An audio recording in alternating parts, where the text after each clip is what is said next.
Getting ready to do some writing. Just gonna wait a little bit until some people show up.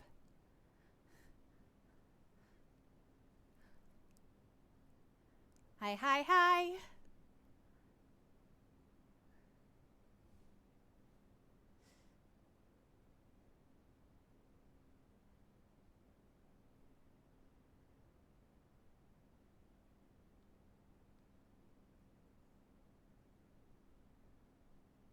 Hello, hello, hello.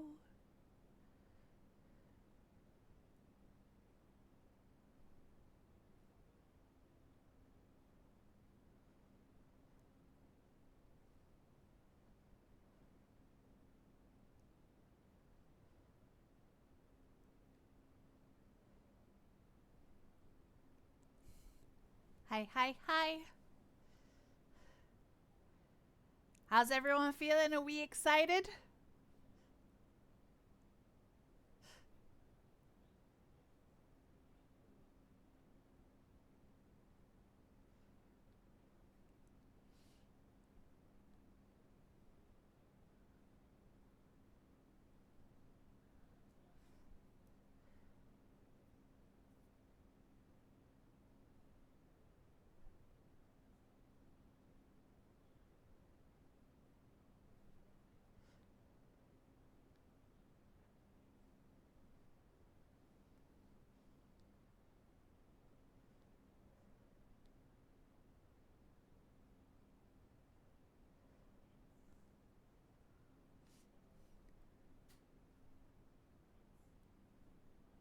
Hi, Dara. Nice to see you.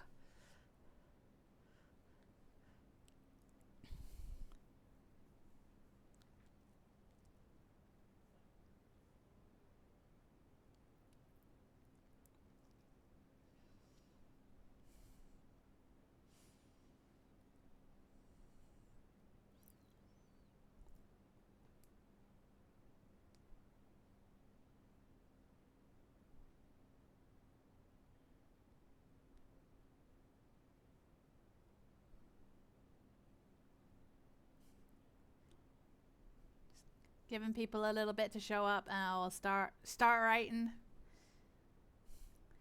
in a moment or two. I'm gonna read through what we've got so far before I do that. But you know,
so with this script, I've kept the descriptions of individual panels a little bit vague, just so the artist in question has a bit more flexibility in terms of pacing and the visuals.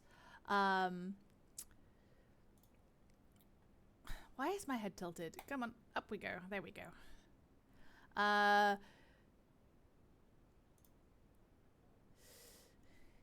So you know when it says things like a series of panels establishing the setting, you know, the artist could decide how many panels that is, what the arrangement is, because you don't wanna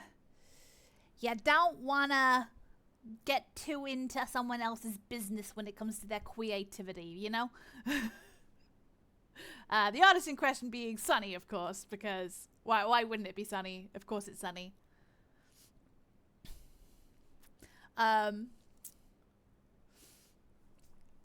So if you're at any point you're like, wow, that's not very descriptive of the visuals, that is by design. That is on purpose. We're doing this on purpose.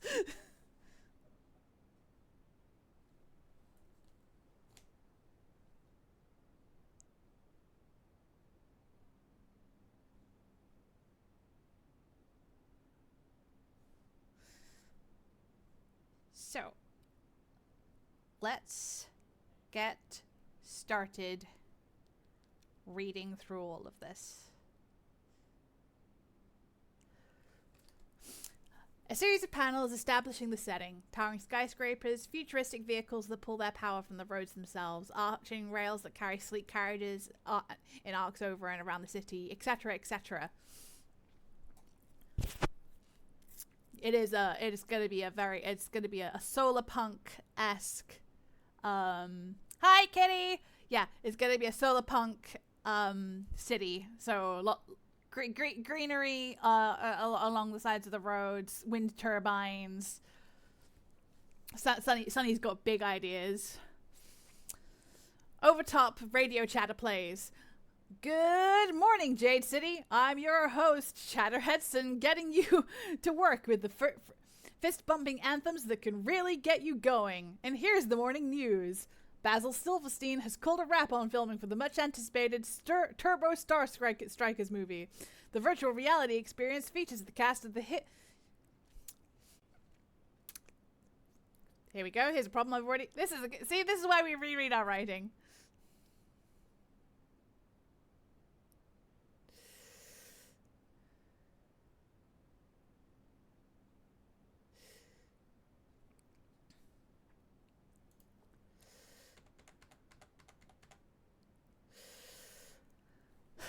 Here we go.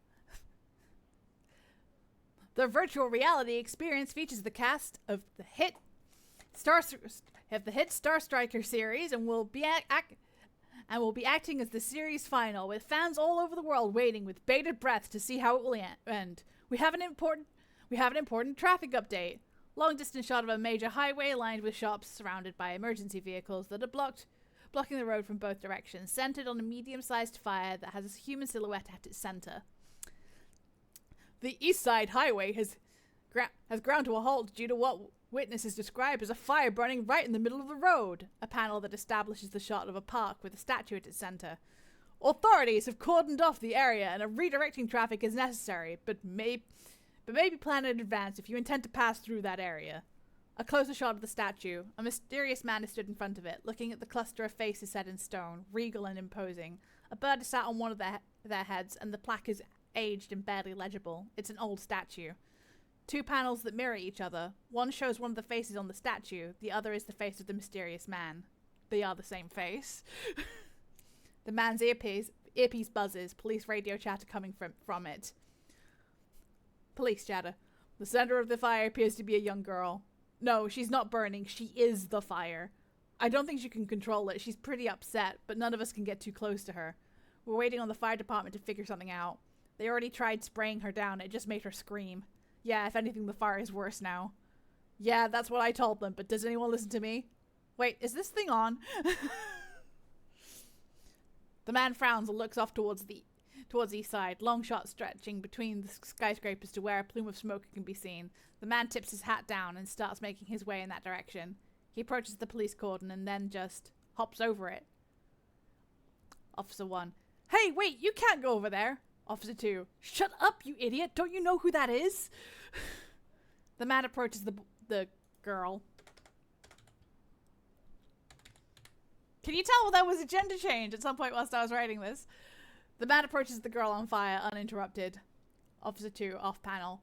That's the Stone Guardian. The man, now identified as the Stone Guardian, takes a knee near the girl, who starts to scurry back. The flames obscure a lot of the details of the girl's form, but her face and eyes in particular are picked out due to glowing brighter than the rest of her. She holds up a hand, gesturing for the Stone Guardian to come no closer. Girl. Stay back! I don't want to hurt you! Guardian. You won't. He reaches his hand forward, allowing the flames to lick over his fingers. Guardian. It's all right. I do not burn easily. The girl looks him up and down as he turns his hand over in the fire, before pulling back and shifting to sit instead of before her, legs crossed. Guardian. What is your name? Girl. Hinoko. As the Guardian looks at her, he sees for a moment another face, one from the statue, and where the girl is clearly still anxious and unsure, the face from his memories is smiling widely, reaching towards him with her hand outstretched. Hinoko. You're the Stone Guardian. The Guardian is brought back to himself. He closes his eyes for a moment and nods. Guardian. That is one thing people call me, but you may call me Xander. Hinoko shifts, curling in on herself slightly. Hinoko. Xander. Do you know what's happening to me? Xander. I do. You possess the spirit of fire, as I possess the spirit of metal. Do you know what that means? Hinoko shakes her head and curls in on herself a lot. Hinoko. I'm scared. I don't know how to make it stop. Xander. It means, among other things, that you can create, manipulate, and control fire. Oh, just to know, every time that the dialogue is split up like this, it's where I'm visualizing how the speech bubbles will be separated. So create, manipulate, and control fire would each have their own bubble kind of strung together. He pulls from his clothes a small disc of metal, which he holds between his palms, lying flat, and when he raises his uppermost hand, the metal shifts into the form of a small, faceless figure. Xander. As I can do with metal. Which means you can control this. I will help you to control this. Do you understand? Hinoko. But how? How do I control this? Xander. Breathe with me. He inhales and exhales, slowly and steady, demonstrating the depth and timing of each breath. Xander. As you exhale, imagine that you are blowing out the fire, like blowing out a candle. Hinoko follows his instructions. She closes her eyes to focus. With each exhale, the fire grows a little smaller. Xander raises a hand and gestures to a paramedic stood by an ambulance waiting on standby. The paramedic grabs a blanket and moves forward, handing it to Xander. The moment the flames extinguish fully, Xander wraps the blanket around Hinoko, protecting her dignity. Xander. Very good. You follow instructions well. Hinoko smiles, pulling the blanket tight around herself, and then she smiles wider as Xander ruffles her hair. Xander. Where are your parents? Hinoko's smile drops, and she looks down and off to the side. Hinoko. My parents are gone. The scene cuts. Establishing shot showing Xander stood leaning against the outside of the ambulance by the side of the road, traffic now moving past as the road has been opened back up. In his palm, he holds a holographic screen. We then get a close-up of the screen, which has Hinoko's face on the left-hand side and a biography on the right-hand side, written in unfamiliar glyphs. Bonus points if these glyphs have an actual translation. A robotic voice comes from the disc on Xander's palm that is projecting the screen. Voice. Hinoko Kubo, 7 years old. Her parents were killed in a traffic accident almost a year ago. She's been frequently absconding from her foster placement since. Are you sure about this, Xander? Xander. I am sure. I do not know why the spirit of fire has chosen her, or why now, but she has it, and if she does not learn how to control it, she will be a great risk to herself, and to others. She needs guidance and care, more than I'm sure her foster carers can provide. How quickly can the forms be processed? Voice. For you? A few hours, maybe. I will file the documents. Xander. Thank you, Klipsa. Please send a message to Blaze informing her of this development. She may be confused as to where her powers have gone. Why is there 2 spaces here? A few panels to establish the passage of time, we cut back into the scene of floating boxes being guided into the trunk of a car, clearly an older model as this one has wheels instead of floating off the road. Hinoko circles around Xander enthusiastically, whilst another child around the same age stares at him whilst half hiding behind a kind-looking woman. Hinoko, careful! Your feet will run away without you one of these days. Xander. It's good that she has ample energy. She is going to need it. Woman. Ample energy is one way of putting it. I don't think I've ever fostered a child with this much fire in them before. Literally, I guess. Do you have a lot of experience with children? We see a flashback panel where Xander is being used as a climbing frame by at least 5 children of varying sizes. Xander. You could say that. Woman. Well, you're going to need it. She's a handful. Xander. I will keep that in mind. Is this everything? Woman. Everything she has here, yes. Hinoko, come here for a second.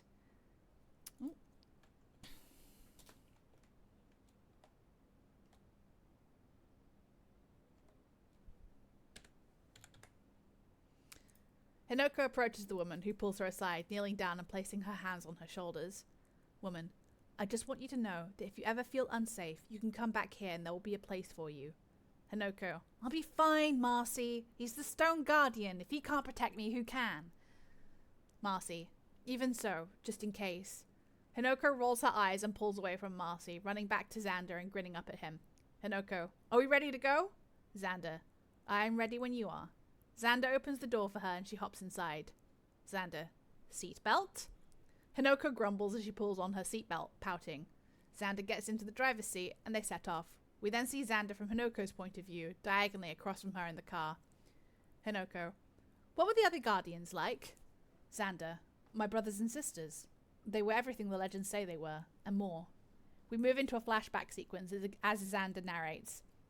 Xander, the Guardian of Earth was strong and dependable, always steady, always first to seek reason and compromise. Those few who did drive him to anger, however, were quick to regret doing so. The Guardian of Water was flexible, adaptable, and fiercely intelligent, and greatly underestimated by those who opposed us. The Guardian of Wind was the fastest of all of us, able to outthink anyone and anything, which made him even more formidable in a fight than the raw strength of his power alone. The Guardian of Nature was above all else a kind and gentle soul. She saw the best in everyone and could, at times, even be called naive. But she was not a woman who could be fooled twice. And the Guardian of Fire was a brash but passionate woman, loyal above all others and deeply caring. Her fury towards those who hurt her family was the strongest. We cut back to the car. Hinoko is staring at Xander with wide, starry eyes and an even wider grin. Hinoko, am I going to be the new Guardian of Fire? Xander tightens his grip on the steering wheel. His speech bubble partially overlaps Hinoko's, interrupting almost before she finishes asking the question. No. Hinoko blinks and then pouts. Why not? Xander takes a deep, steadying breath. Xander, because you are 7 years old. There is no reason for you to be fighting. I am not interested in raising a child soldier. You do not appreciate what you are asking me, how dangerous that life is. I'm going to teach you how to control your fire so that you will be safe. No more. Hinoko sulks. Time passes. They drive from the city to the countryside over a few panels. Hinoko, where are we going? Xander, the Guardian's temple. Hinoko looks wonderstruck. The dashboard of the car lights up as Clipsa speaks from it. Clipsa, you have not been back to the temple for many centuries, Xander. Are you sure about this? Xander, Hinoko needs a place that she can train, somewhere safe. The temple is designed to house the holders of spirits, made to withstand even the strongest of powers. It is the best place for her. Clipsa, but is it the best place for you? There is at least one panel pause before Xander answers. Xander, irrelevant.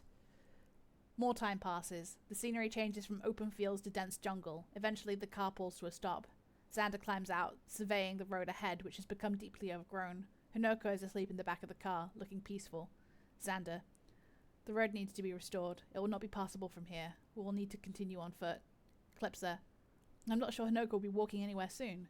Xander looks into the car and sees her sleeping. He smiles. He opens the trunk of the car and the boxes of Hinoko's things float up to follow him, and then he opens the back door and gently lifts Hinoko out, carrying her through the dense brush, following the overgrown road. And eventually they come up to a grand building surrounded by high walls. A large tree curls around part of the building, and a lot of the forest growth has begun to encroach upon it. One of the gate doors sits crooked on its hinges, leaving a gap which Xander passes through. He carries her inside, through the musty corridors, until he reaches the door to a room. He pauses and takes a deep breath, and steps inside, his gaze casting over the room, the items inside it, and the pictures on the wall. Hinoko, where are we? Xander, you are awake. He places her down on the bed. Xander, this room once belonged to my sister, the Guardian of Fire. Everything in here has been treated to make it fire resistant. It will be your room now. You will be safest here. Hinoko, are you sure I can stay here? Xander, I'm sure. My sister would be honored to gift her room to a young fire spirit. She would want you to have it. Go back to sleep. I will show you around in the morning. Hinoko yawns, turns over, and falls back to sleep. Xander taps on the moving boxes, and they set themselves down on the floor before he steps out of the room. He pauses in the hallway, leans against the wall, runs a hand down his face. He lingers like that for a few panels, before continuing down the hall. He reaches another room and steps inside. His own room. He moves himself on the bed. His hands graze over the musty sheets. He stares at the picture on the pictures decorating the walls, portraits of 5 people, each in their own colour. He closes his eyes and lays down. We enter a dream sequence. We see the outside of the temple, restored to its full glory, the tree that curls around it significantly smaller in size, and the other plant life kept in check. Xander is sat on the front steps, leading down into the courtyard under the shelter of the front awning. It's raining, water beating down onto the stonework in front of him, collecting in puddles and falling from the roof in streams. The door behind Xander opens, and the Guardian of Fire steps out. Her face is hazy and obscured. Fire. Can't sleep either? Xander hums and reaches out, allowing a stream of water from the roof to fall into his palm and then run off again. Xander. Have you ever wondered how long it is that I might live? Fire. Well, I guess I'm wondering that now. A long time, hopefully. Why? What's brought this on? Xander. It's nothing. I miss you. The Guardian of Fire reaches over and touches Xander's arm, giving it a squeeze. Xander, I'm right here. I'm right here. I'm right... Xander turns to see the face of the Guardian of Fire, and he is instead greeted with Hinoko's face. Hinoko. Here. So that's issue 1. What do you guys think? What are your thoughts?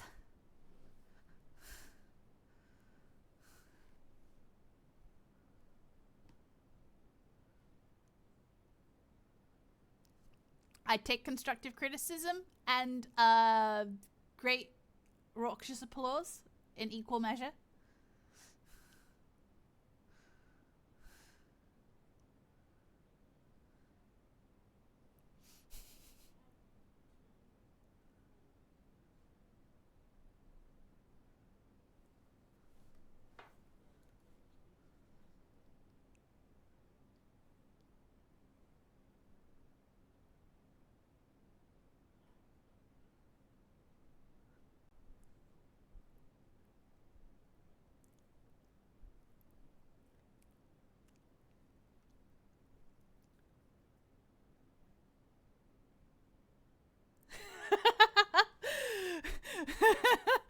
Oh, I'm sure you must have some kind of opinion, Kitty.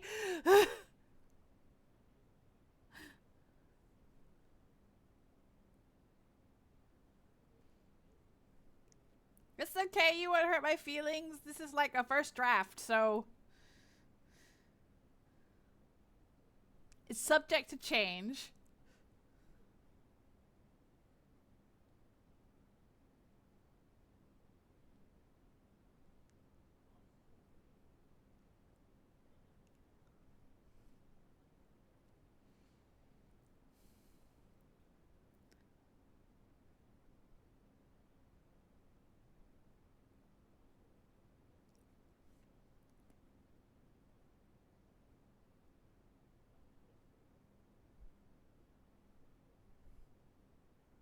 What about you, Dara? Do you like it?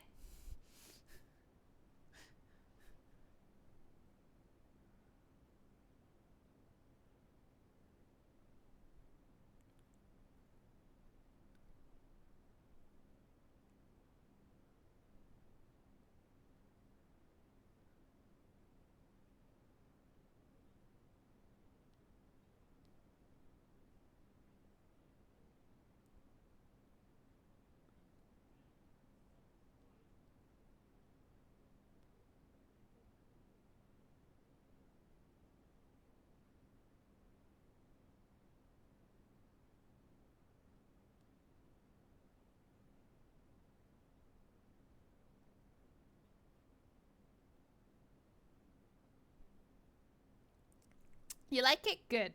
I'm glad to hear it. It's supposed to be likable. That is the goal. And any thoughts on Xander? Any thoughts on Hinoko?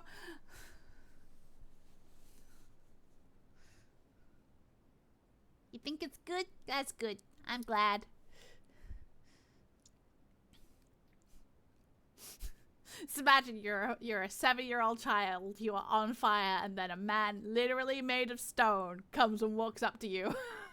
It's just...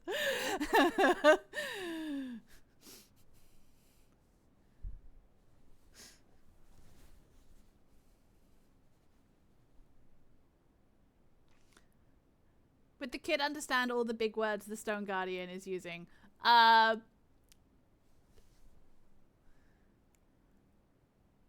Hmm.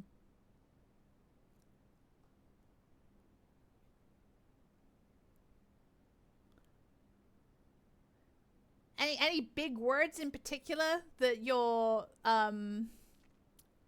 wondering about?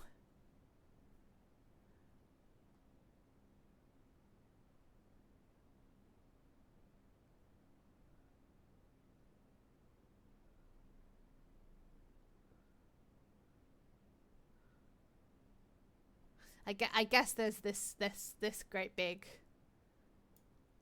section. It's debatable whether or not Hinoko would understand the exact meaning of some of these words. But I feel like she would pick up on the vibes at least. Like, yeah, it was that they were super cool.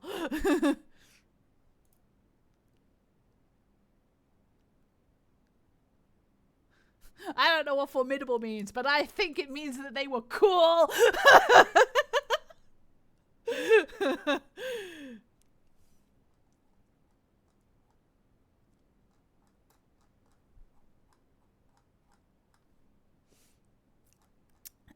Anyway, so issue 2 isn't finished yet, but I've gotten started on it. So yeah, let's get to reading what I've got so far of issue 2. I have to repeat the last 2 panels of issue 1. So I'm right here where it changes from being the Guardian to being Hinoko. Xander's eyes snap open and he's back in his room with Hinoko standing over him, shaking his arm. Hinoko, I'm hungry. There's nothing in the kitchen. Xander takes a second to process and then sits up. I placed a delivery order for some basic supplies. It should be waiting in the courtyard. Cut to outside. An advanced-looking creator sat in the middle of the courtyard, contrasted sharply with the ancient stonework. Xander places his hand on top of it and the crate opens up, letting off a mist as it does so. Inside there is food and a few advanced kitchen appliances. Xander unloads the crate and once it is empty it closes up and lifts off, floating away up over the walls. We then cut to inside the kitchen where Xander works on making Hinoko something to eat. As he works, panels alternate between the present and the past, where Hinoko and the Guardian of Fire is seen watching Xander cook like echoes of each other. The Guardian of Fire's face is obscured in the flashback panels. At the end, Xander stares down at the dish, which is the same in both the present and the past, realizing that he has made it the same both times. He is knocked out of his thoughts by Hinoko speaking up. Hinoko, so, do you eat? Xander answers as he begins to plate up. Xander, I'm capable of it, though I do not require it. Typically, I eat when those around me are eating. Hinoko, so you don't get hungry? Xander, not physically, but there is a spiritual fulfillment in sharing a meal with others. It is something I find lacking if I go too long without. He ushers her to sit at the low table. Hinoko, how long has it been since you ate with someone? Xander, too long. Xander sets down a plate in front of Hinoko and then sits down opposite her with a plate of his own. He gives a bow and says a blessing over the food. When he looks up, Hinoko already has some food hanging from her mouth. He smiles. Xander, you will do well to learn patience, Hinoko. Hinoko, fuzzy, muffled. Good. Hinoko continues eating enthusiastically, and Xander also eats. Finally, Hinoko swallows her mouthful, staring up at Xander. Hinoko, where did you learn to make this? It's super duper uber good. Xander, it was a favorite of an old friend. Hinoko, the Guardian of Fire? Xander, yes. And that's where we're at. That is how far we have gotten.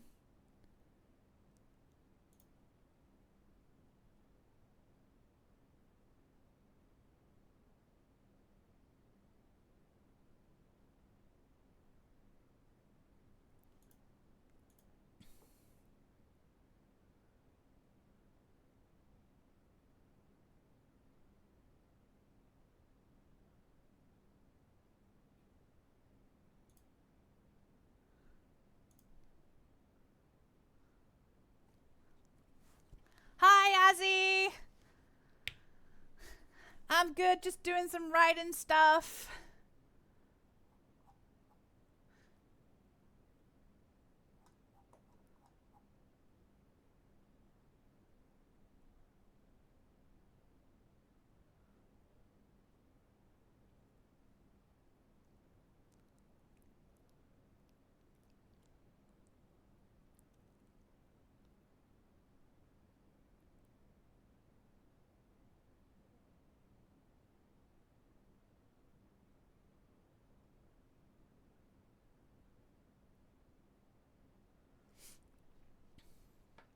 So, now the question is, where's this conversation going to go next? Yes, I'm just going to add some space here.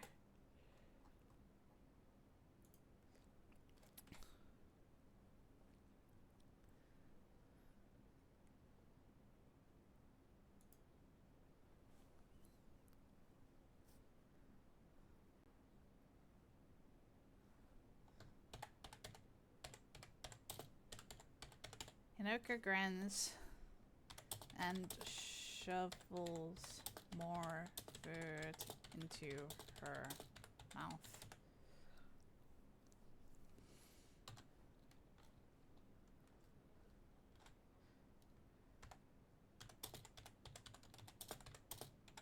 Enough to cause her cheeks to puff out as she chews. Comically.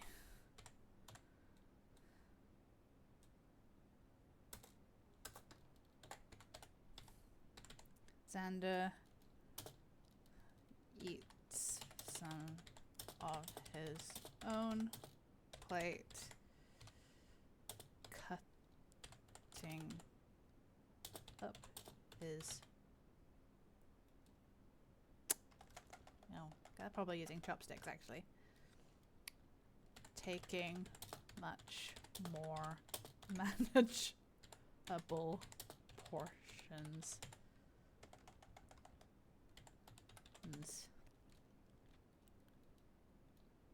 With each bite.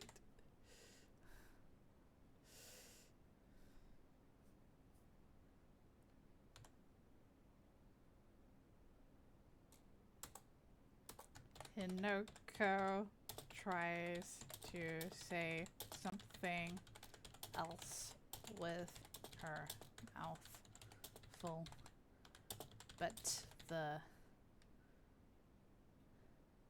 speech bubble is warped and the contents are entirely unreadable.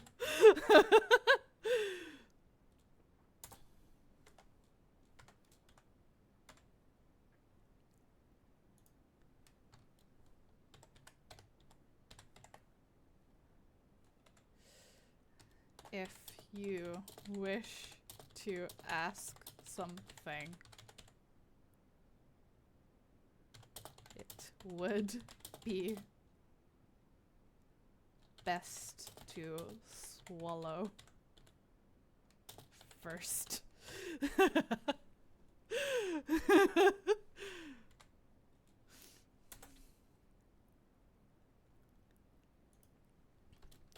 Hinoko swallows in an exaggerated, sarcastic manner, then sticks her tongue out at Xander.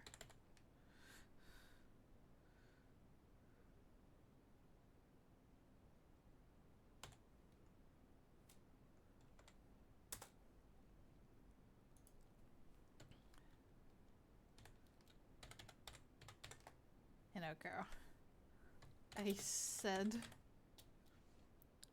how old do I have to be before you will start training me to fight?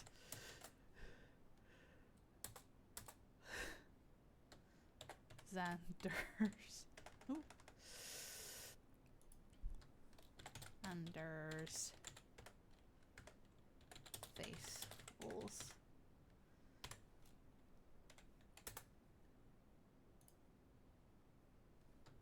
Xander.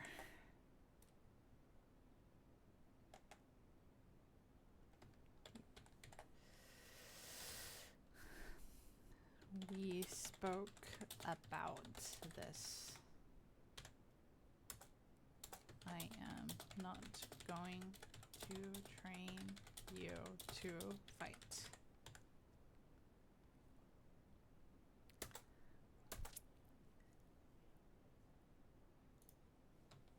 Hinoko, you said you wouldn't do it because I am 7. How old do I need to be?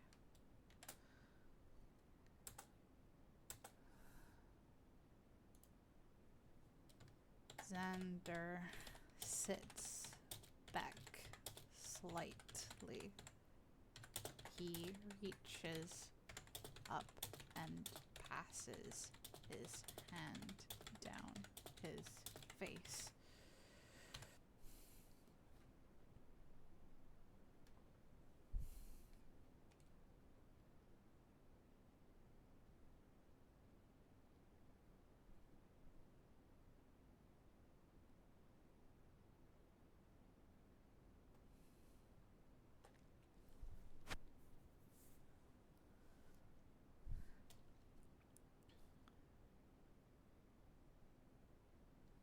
He considers the question.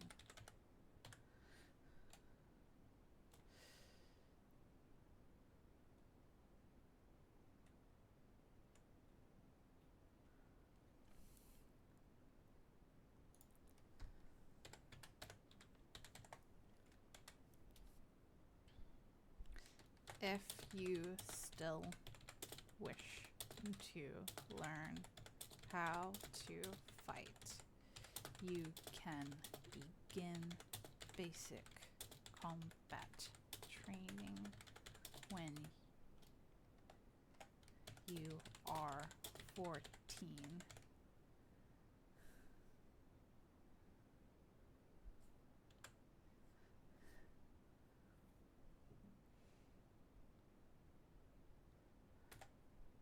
Though it is likely that it will be many more years from then before you would be proficient enough to see actual combat.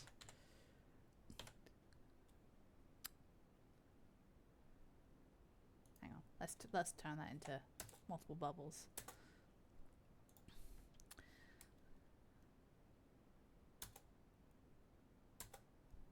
Ideally, you will never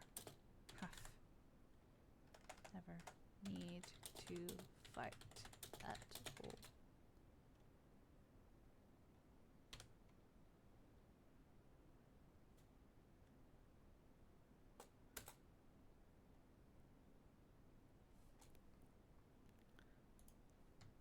And Oko counts on her fingers.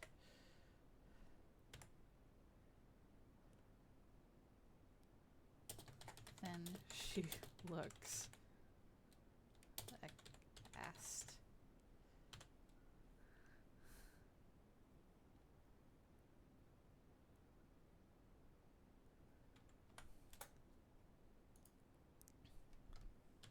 Noko.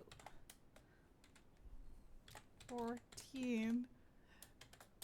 But that's 7 whole years away. I'm 7 now. That's like...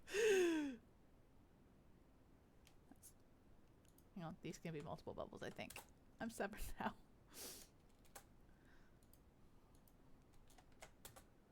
That's... like... my whole life.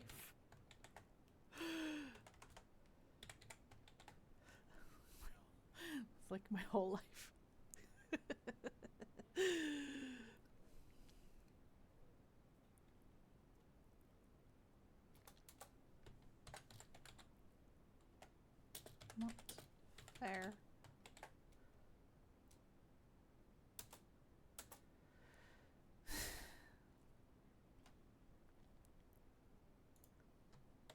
Xander reaches over the table.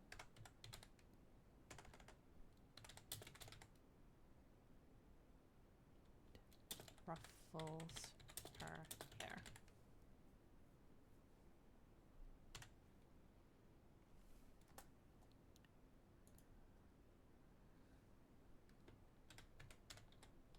Xander, you may not think that it is fair now, but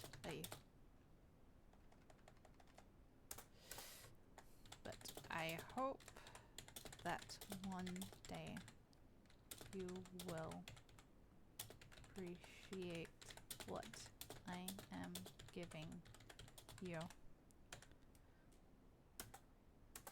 Besides, it is not like there is not plenty I have to teach you that is not combat related. There are far more to your powers than simply what can be used during a fight.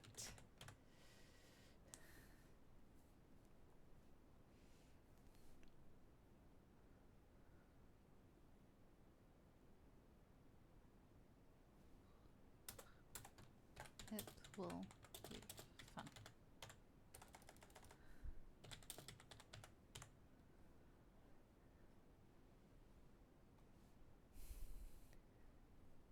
Alright, gotta take a quick pause because I gotta go check on my jam. I'll be right back.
And I'm back.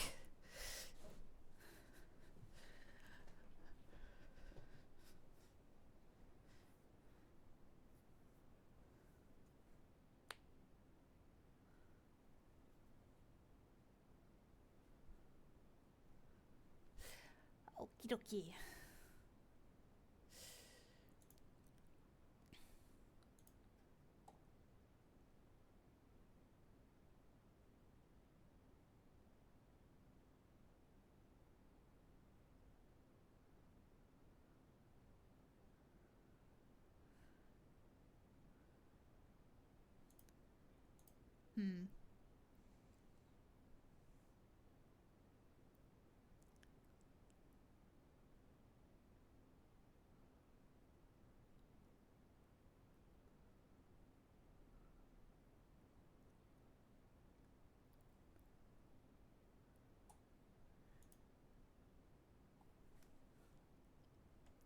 Hang on, I had some good dialogue in the original draft of this, which definitely isn't inspired by anything else.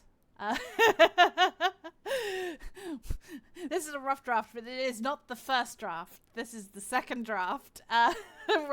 Working from a pre-established thing. I know there was some dialogue in that was because I'm partially writing this from memory and partially changing things up and reshuffling. I apologize, but I will not change my mind.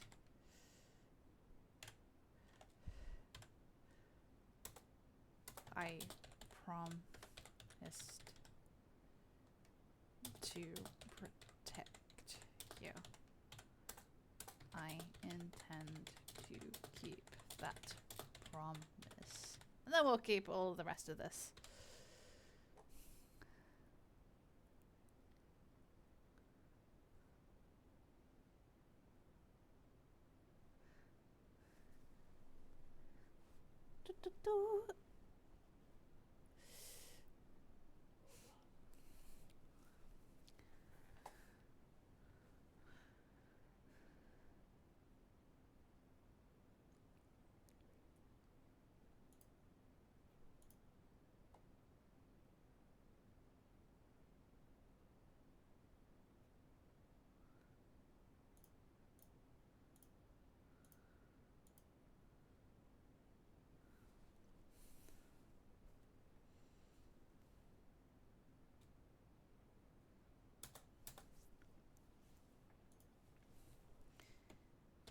Noko sulks as she shoves more food into her mouth. No longer looking at Xander as she pouts.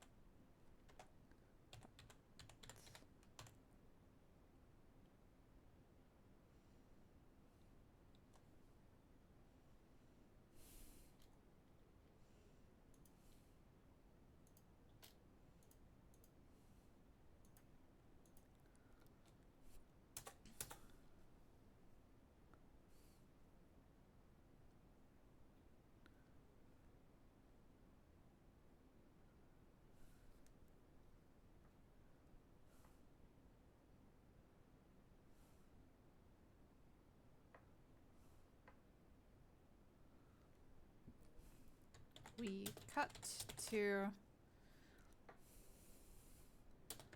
Xander giving Hinoko a tour of the temple.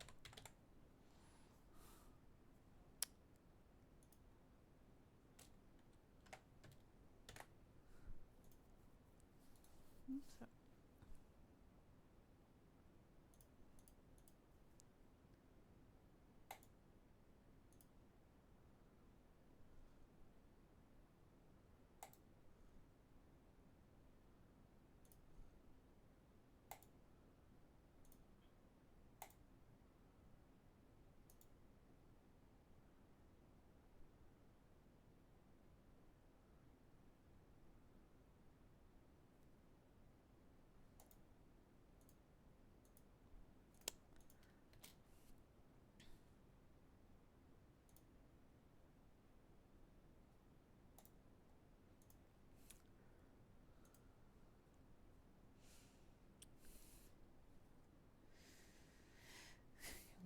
Xander toward the temple. He shows her spaces such as the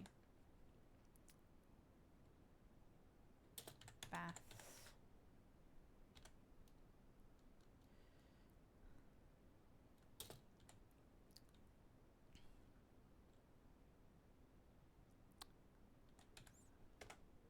the courtyard, the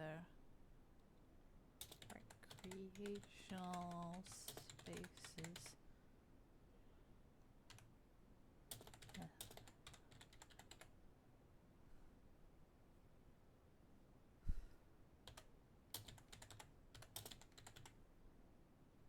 etc., etc. Exact layout to be determined.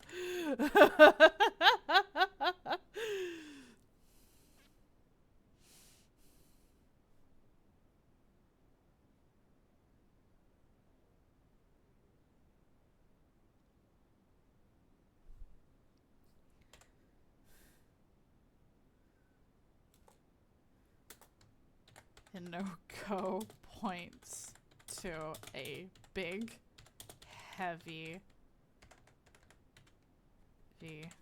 stone door that is set into one of the back walls that is carved from the valley side. As they pass it.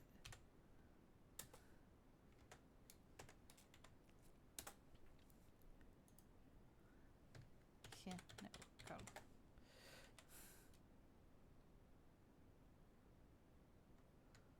What's in there?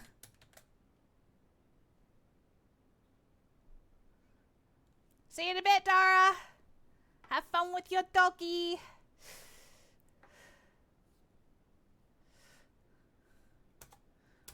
What's it there?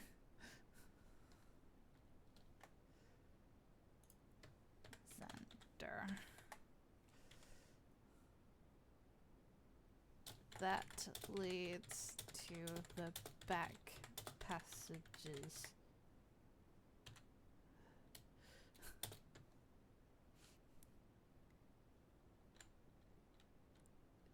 It's not important right now.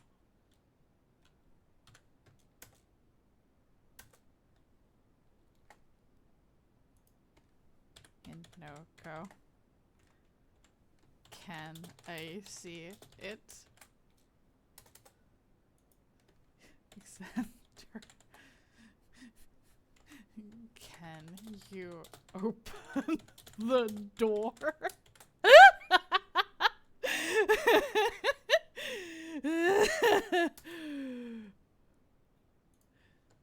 Hinoko blinks. We see several panels of Hinoko trying to open the door whilst Xander stands and watches her.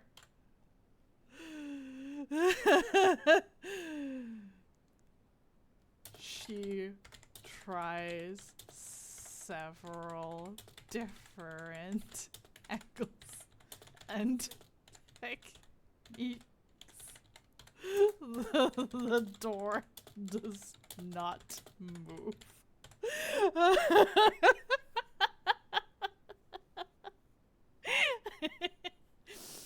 The door does not move.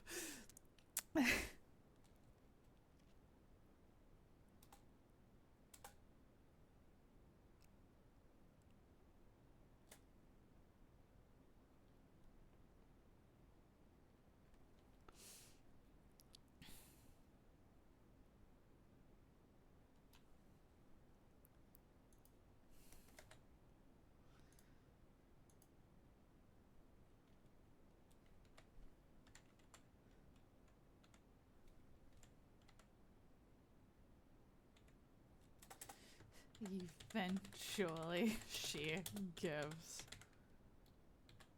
up and just kicks it instead.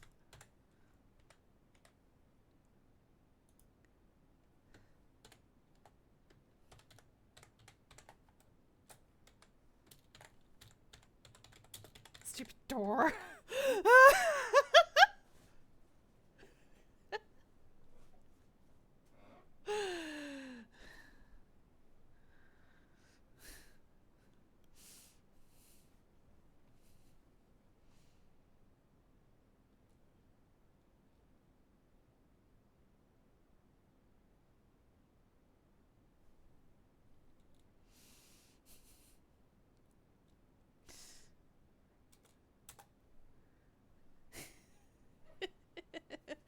Stupid door.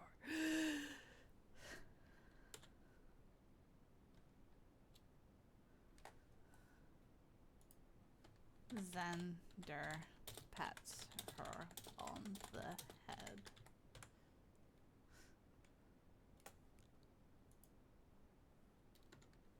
Center.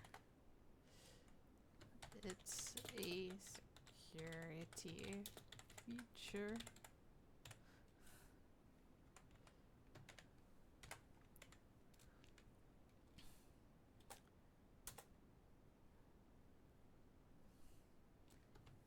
The things that we stored in the back of the temple could sometimes be dangerous.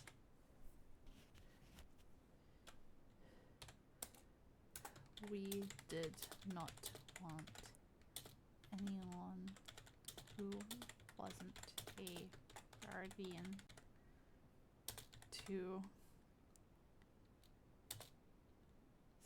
stumble upon them.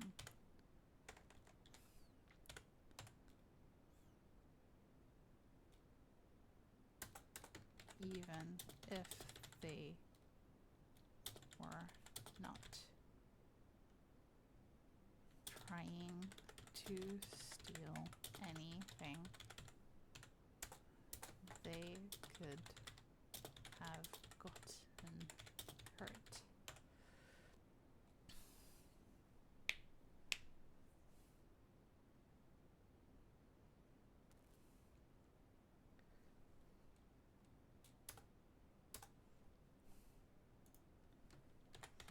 No go about looking up at him.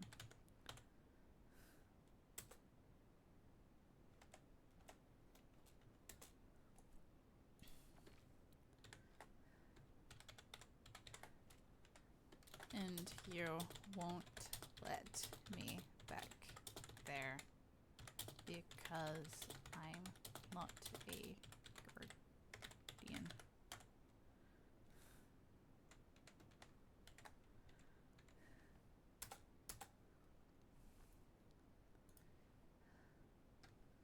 Xander,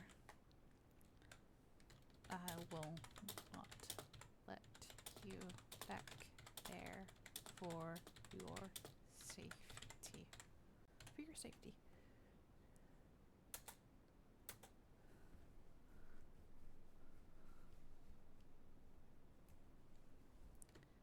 Maybe one day there will be need for it, but today is not that day.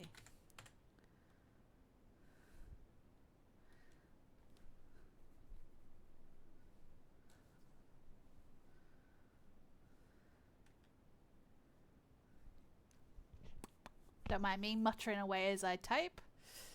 I'm trying to make it more engaging by saying it out loud as I'm writing it, but normally I would be doing this in abject silence.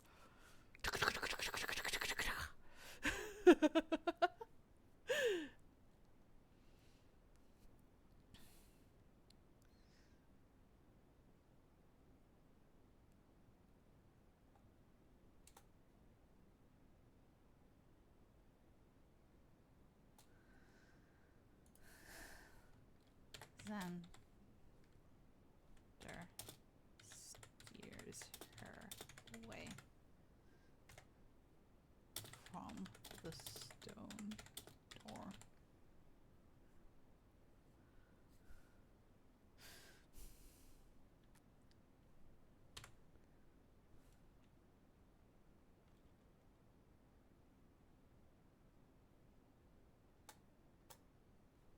We cut to them back in what is now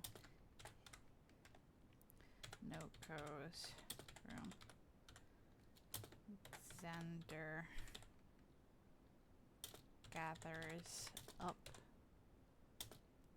the things that were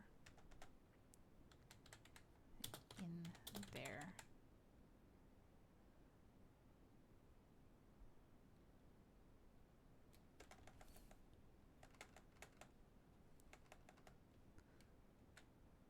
are left over from its previous occupant as Inoko unpacks her boxes.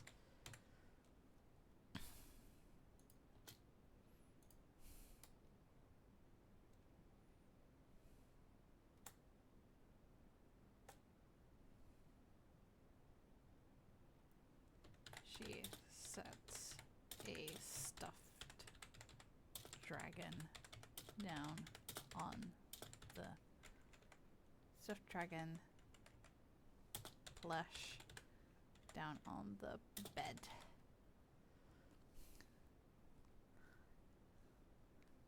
By her pillow.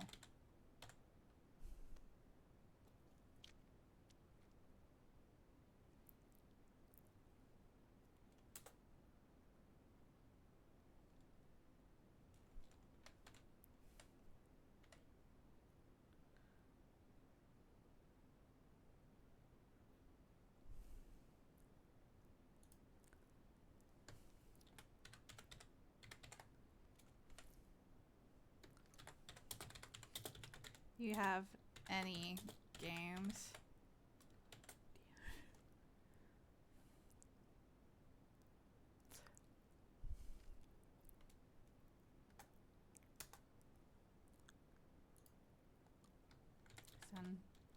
Center. We had any games? Though I fear many have not withstood the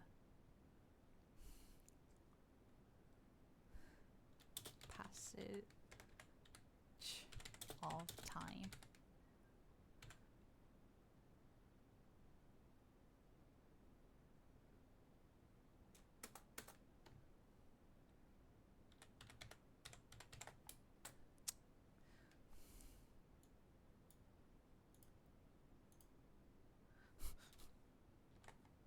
Where's the TV?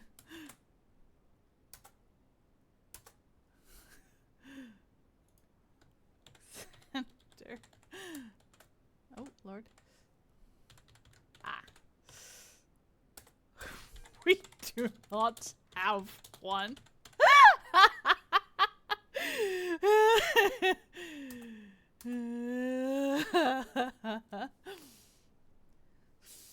We don't have one. Apologize. I realize you are accustomed to a more modern way of living.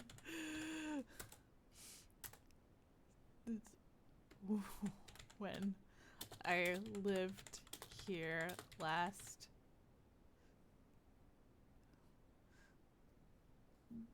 TVs were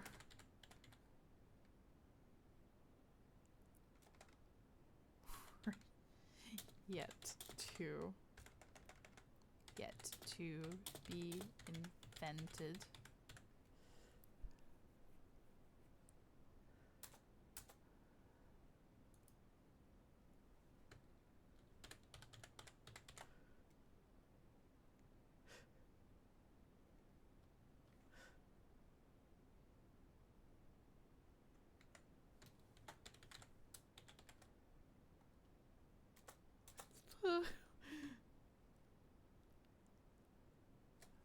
I don't believe you.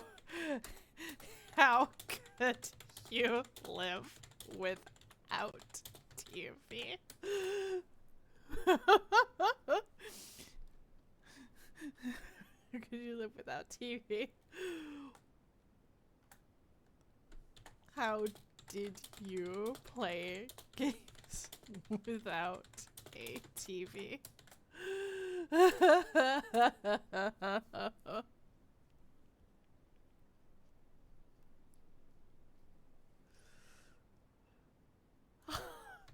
Hard cut to center and Uko sitting either side of a chess board.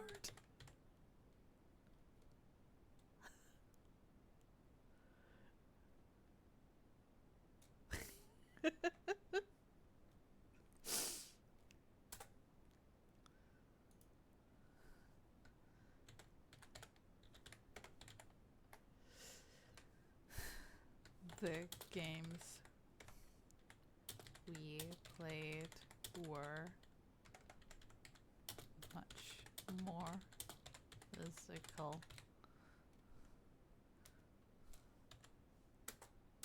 Like this one.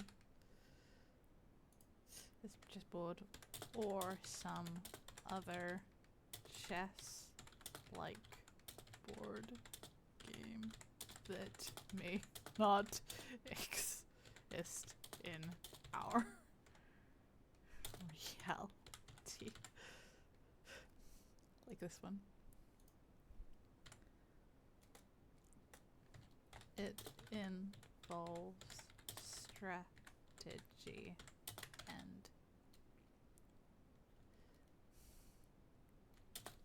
critical thinking and the ability to predict what moves your opponent may be intending to make. It's fun.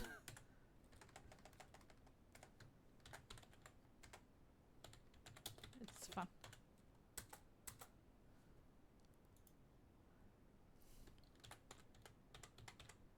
Looks at Xander like he's lost his mind.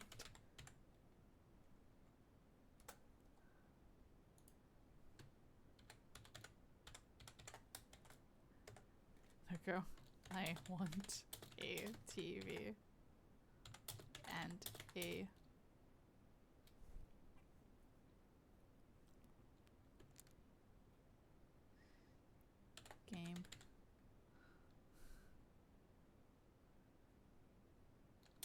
Jack 3000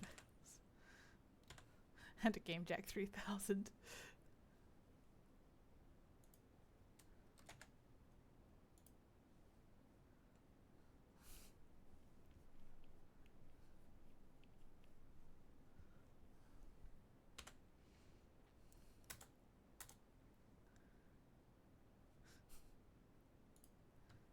Xander. I will think about it.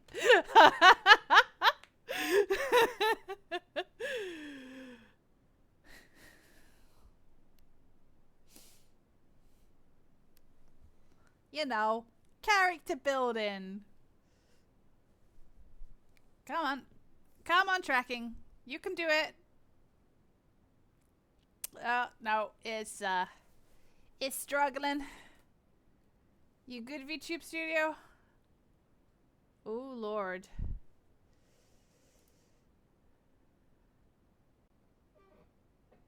Okay.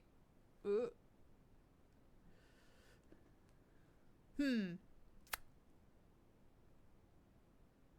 We are experiencing technical difficulties.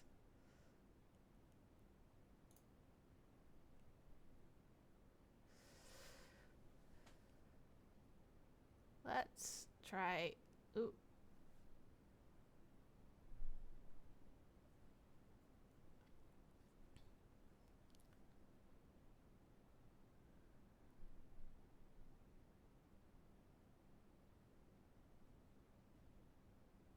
Let's try closing that down and then opening it back up again.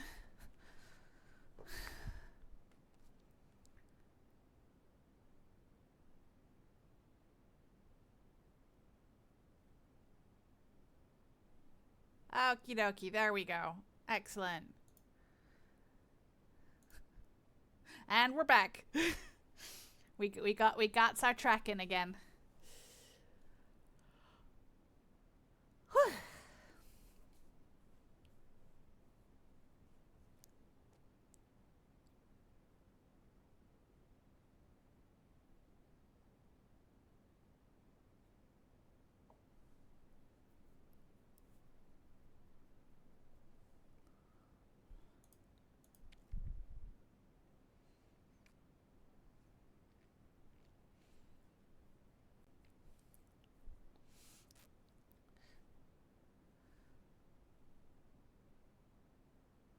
Wow, we've been live for an hour already.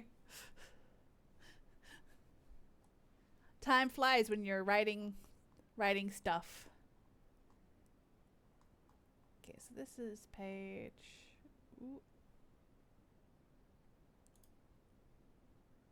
15. And then this is page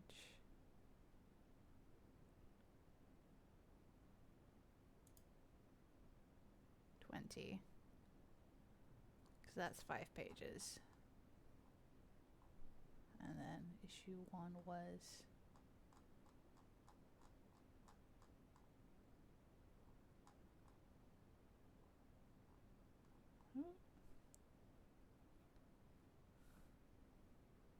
a little over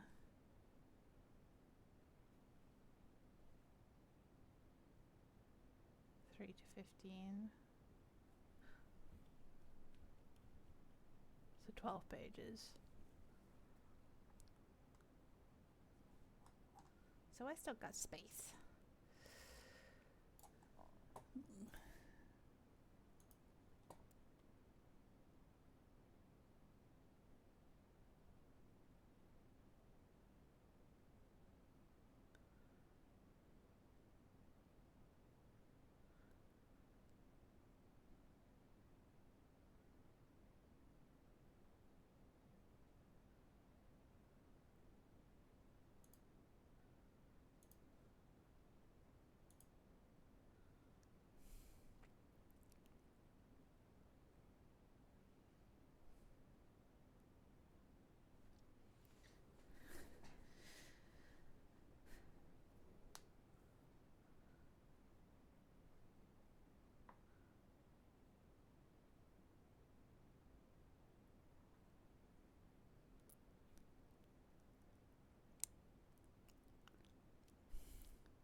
Soon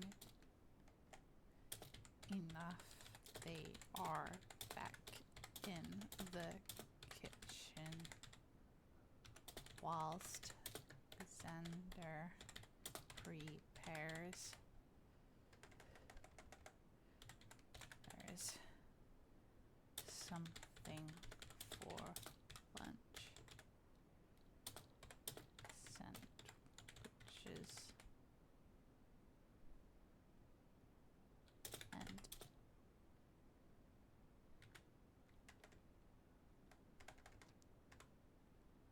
something simple. When Calypsa pings him from the implant on his wrist.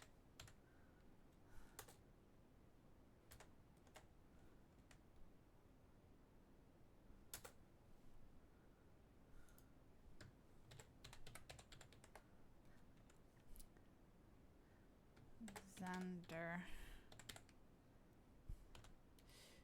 you should be aware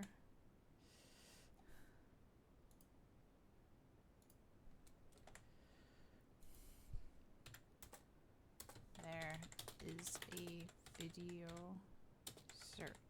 circulating from the incident yesterday.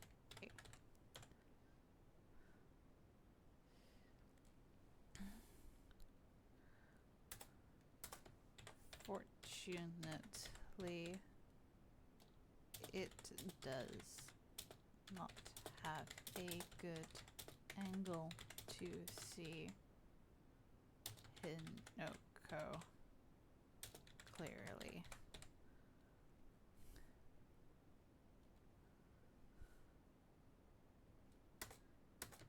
But people are speculating about your involvement.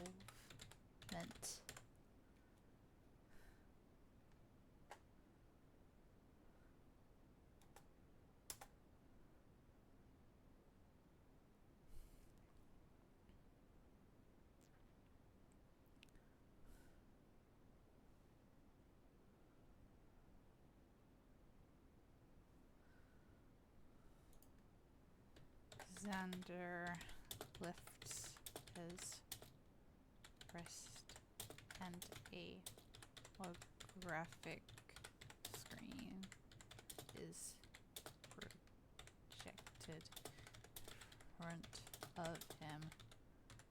He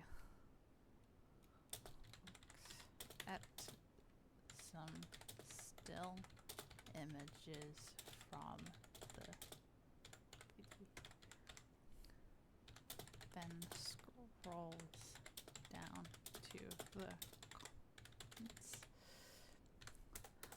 On the screen, the comments are in that same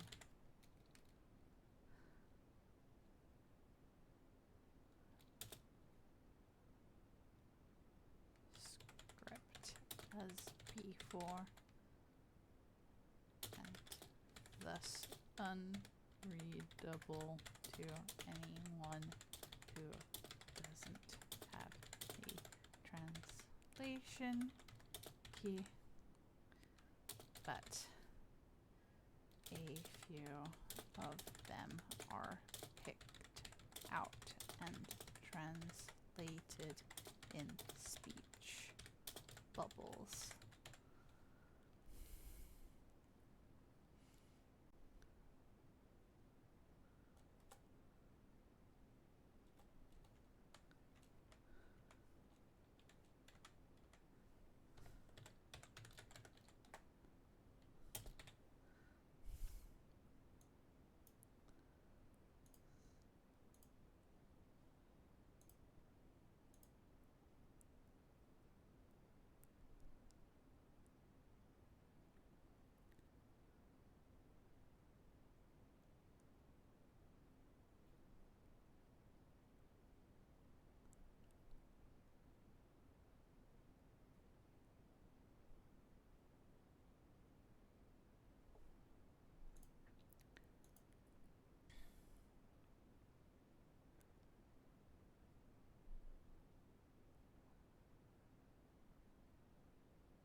Who does he think he is interfering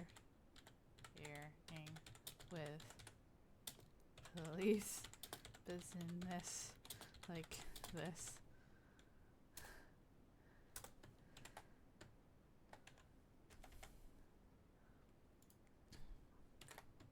And two. You know what? That's a typo, but I'm gonna fucking keep it. It's an internet commenter. Of course there's a typo.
You're all falling for such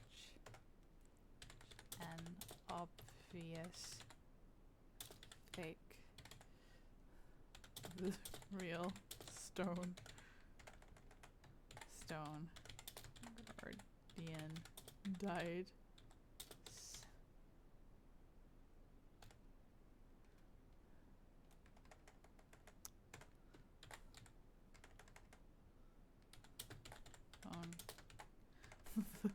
The guardians were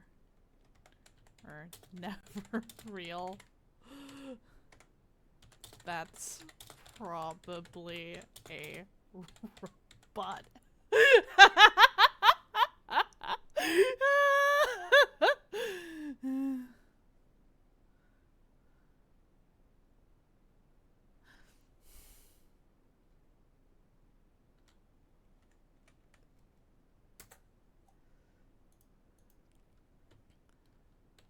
Center friends. Hands down his face and sighs.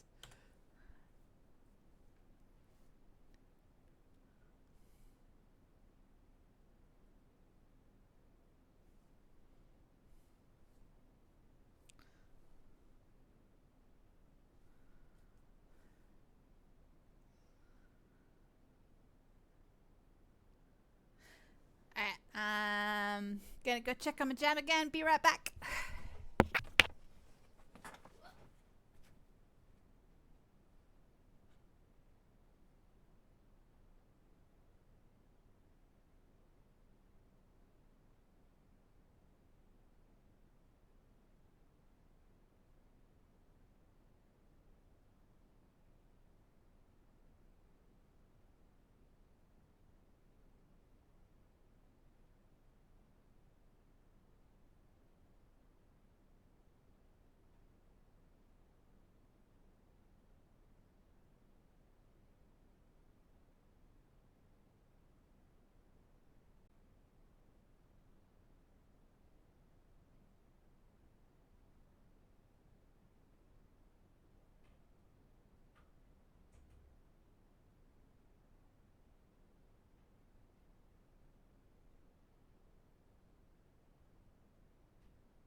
Jam is jamming.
Hey.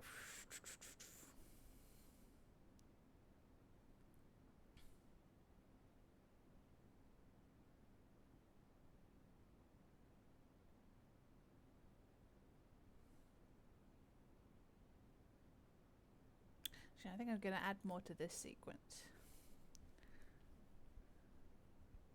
So there's a thing in the first draft that that I've not figured out putting in here yet, but I think I can put it in this book.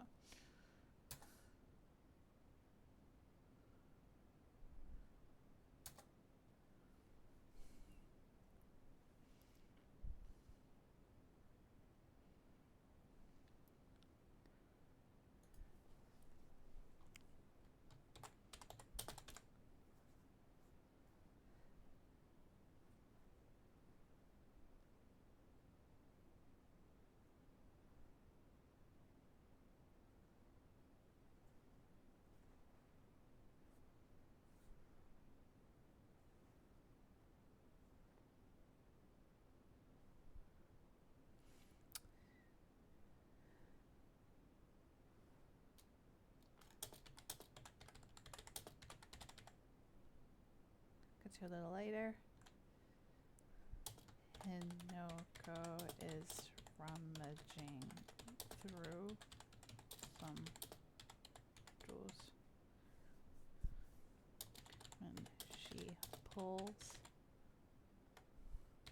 out a sketch book.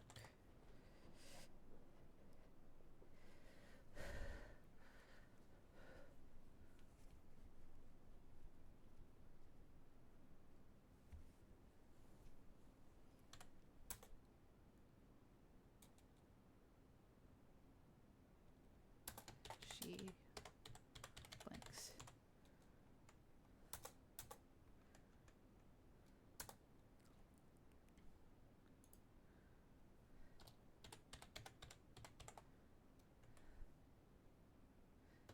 Did you make this?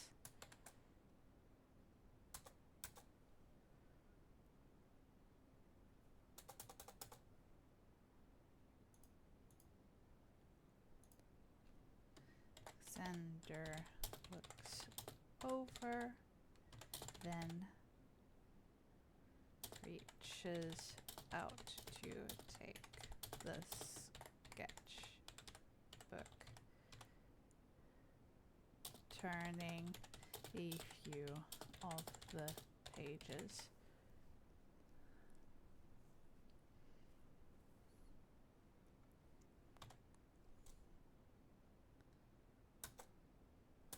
The sketches are pretty good. Mainly depicting fruits or animals or weaponry.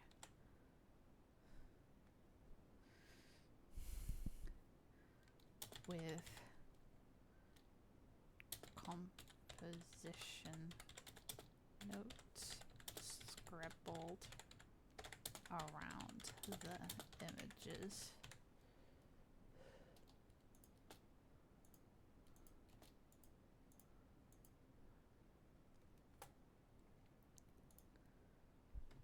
Xander. No.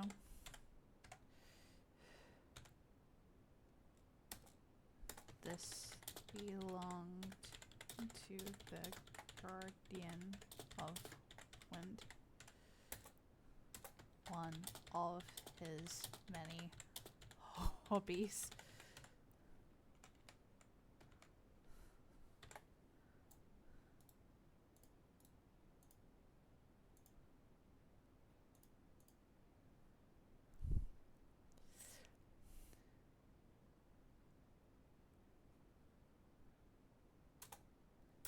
He liked to draw when he was anxious.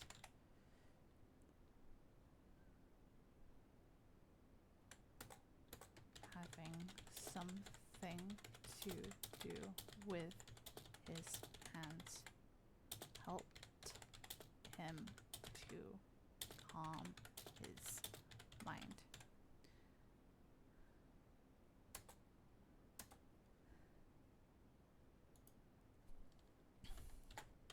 Noko looks at the sketches in the book over.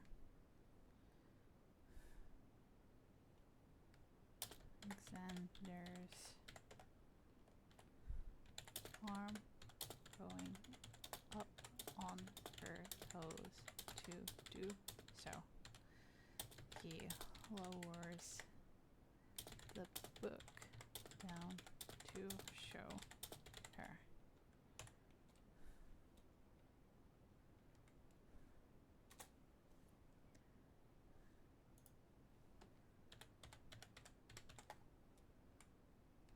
I didn't know.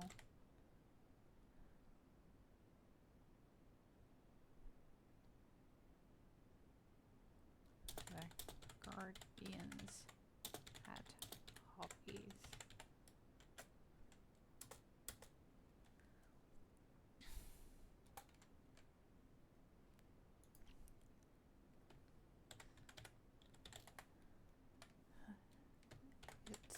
not common public knowledge when we were out with the people. We had to maintain a certain image.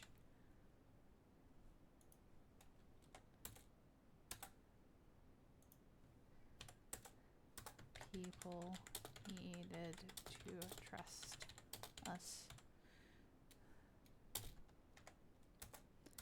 because of the power we held and the things that we did.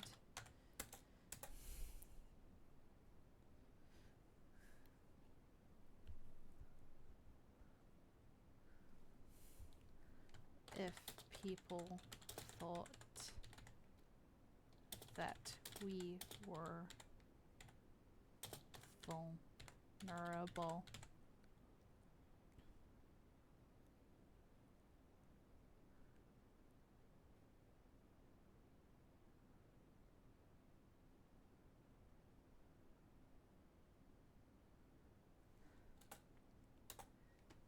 they may have feared that we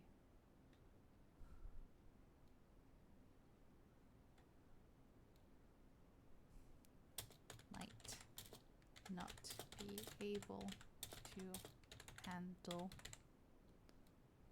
the job that we gave ourselves,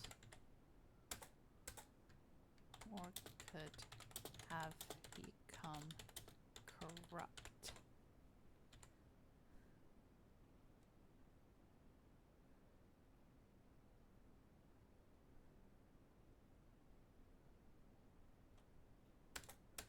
But we were always just people, like everyone else. And when we were here,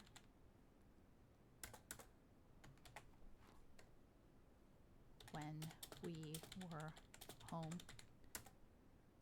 we were able to be ourselves without fear of scrutiny.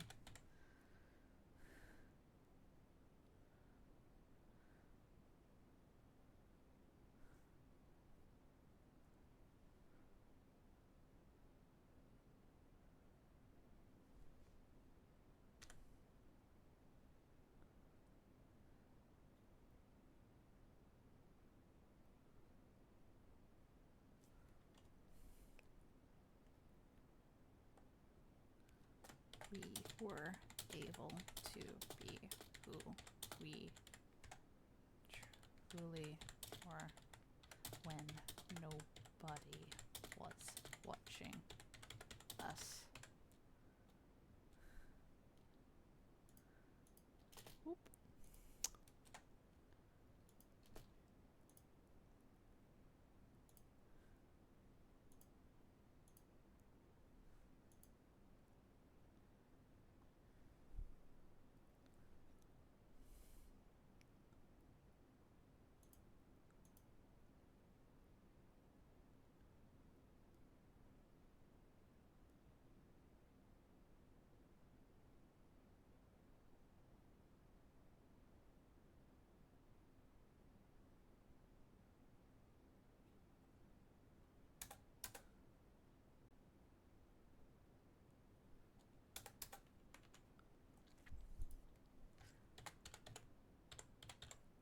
Hinoko considers him, then makes a grab for the book.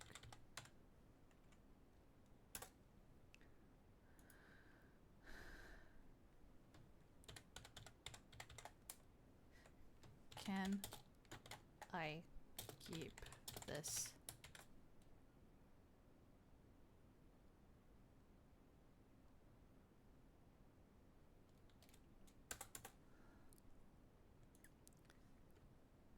Alexander hands it to her.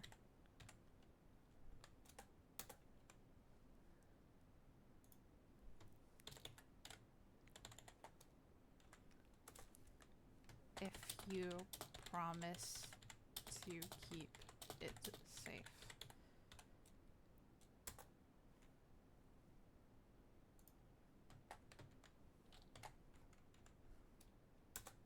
It was my brother's.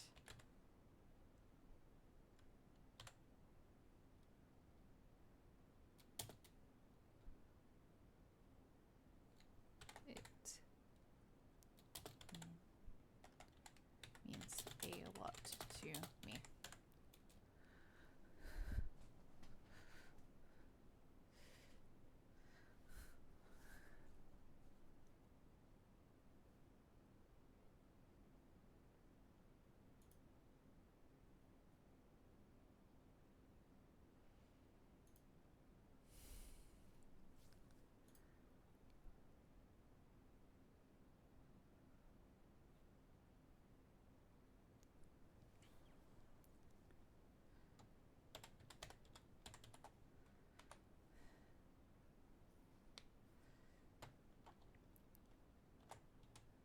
This happens every time I make a public appearance.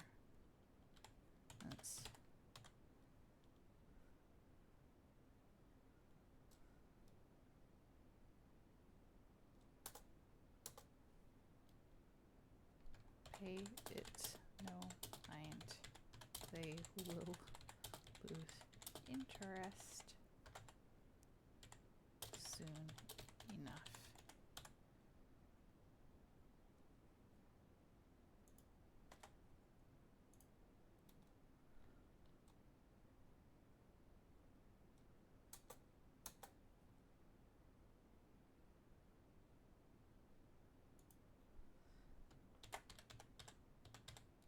Hinoko has a frown on her face, like she's still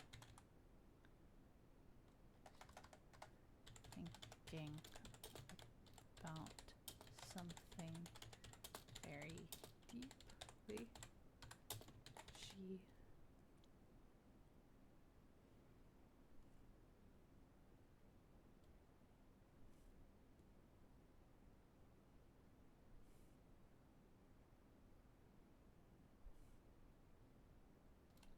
leans on the table with her head in her hands.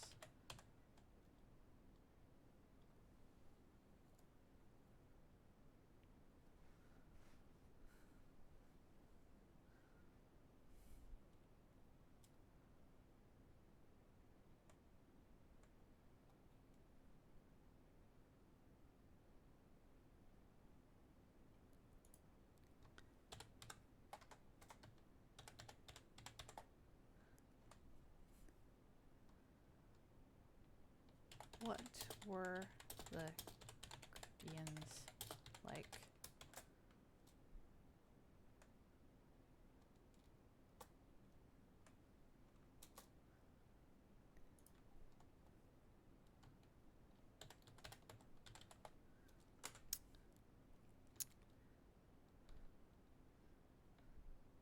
Did you not ask me this yesterday?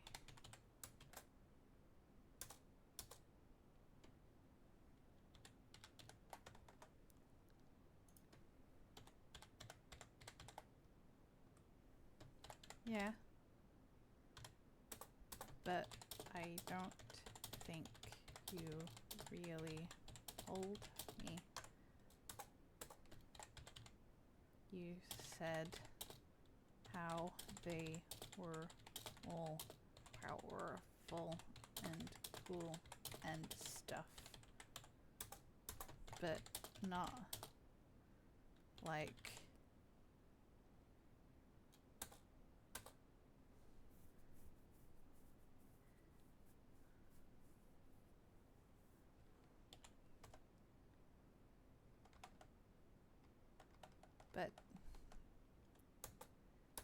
You said you were different here when Buddy was watching. What were they like then?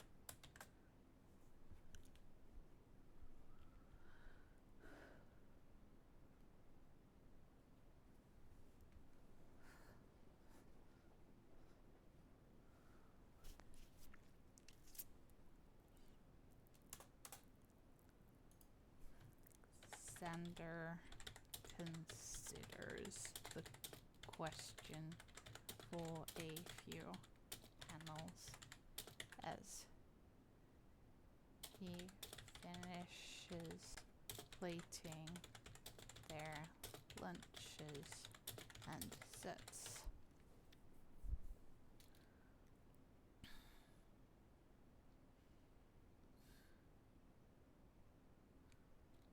them down on the table.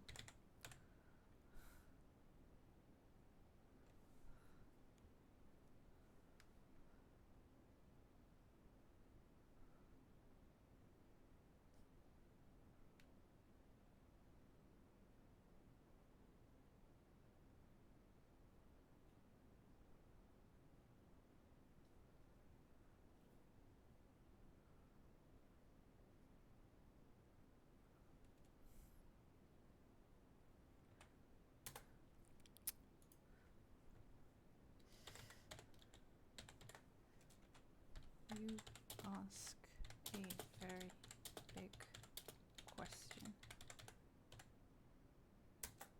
It is not something that can be answered in simple words.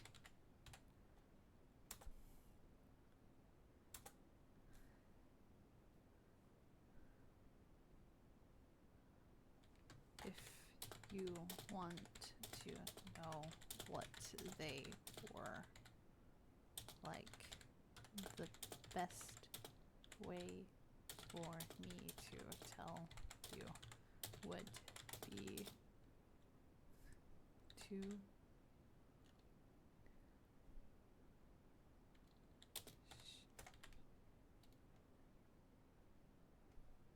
share their stories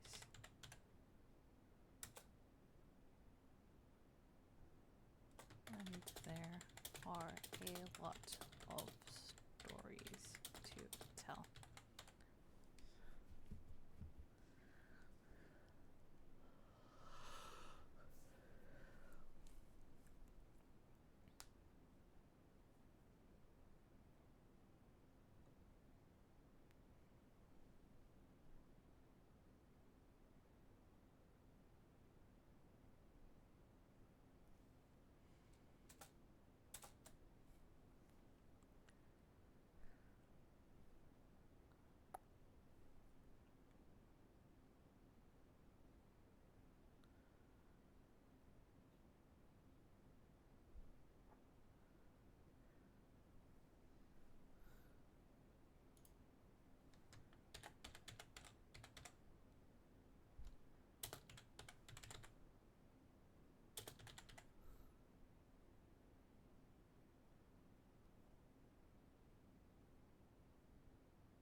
I like stories.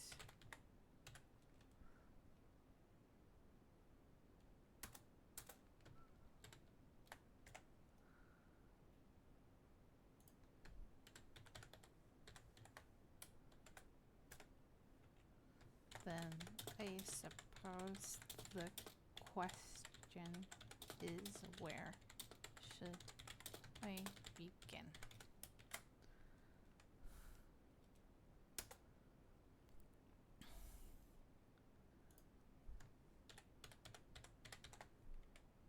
How did you meet?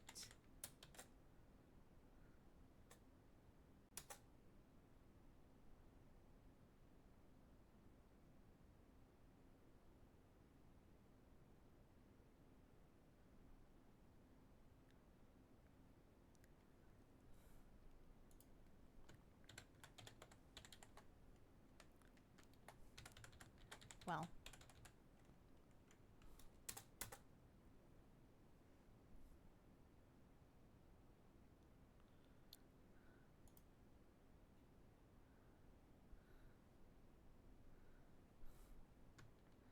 we see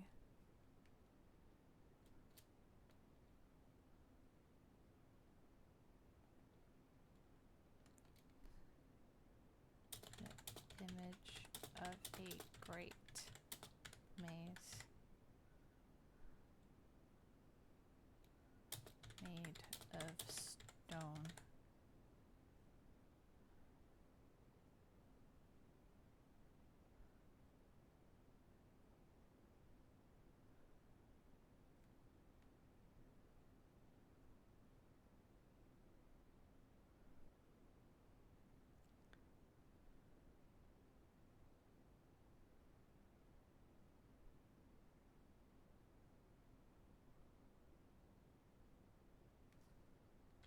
Old and cruel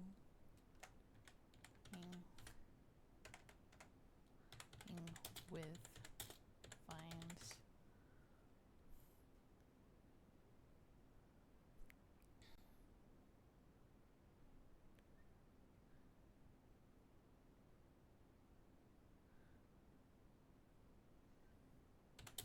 Viewed from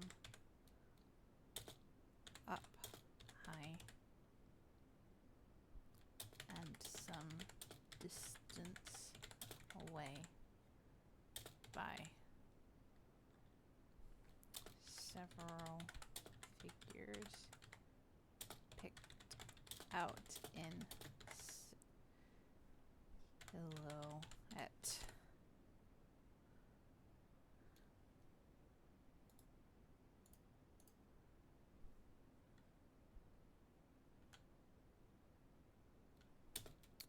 With a horse or similar animal carrying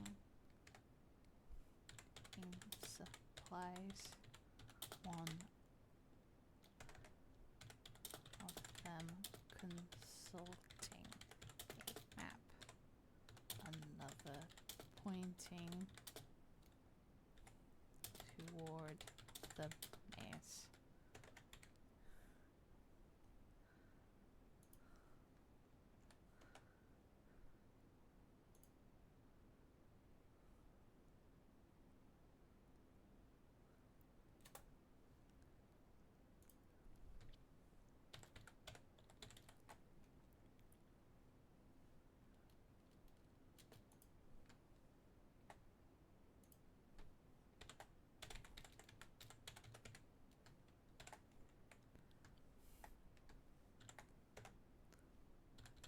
That is itself a long story. And then I think that's a good place to call issue number 2.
And then that's issue number 2, which is currently a few pages shorter than issue number 1, but this is potentially a webcomic, so the exact page counts are not quite so specific. And, you know, I can always add more or subtract or whatever. Also, you know, sometimes it's going to be like space is made up by panels that don't have any dialogue, and this is mostly dialogue, you know?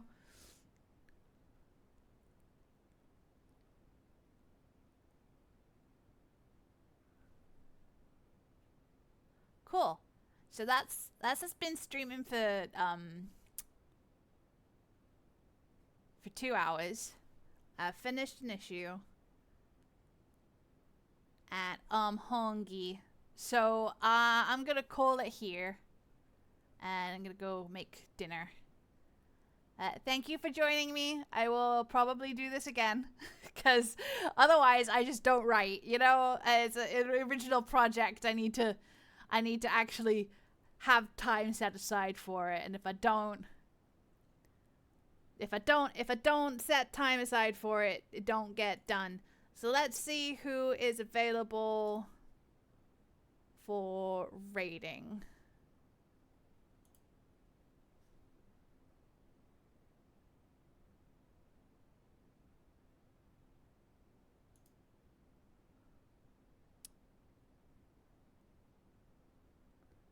Looks like Ellie is playing Kingdom Hearts. That's fun. Let's raid Ellie.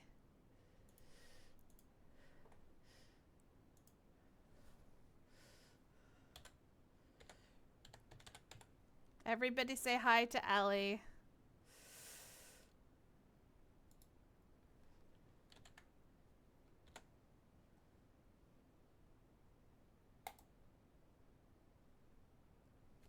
Bye!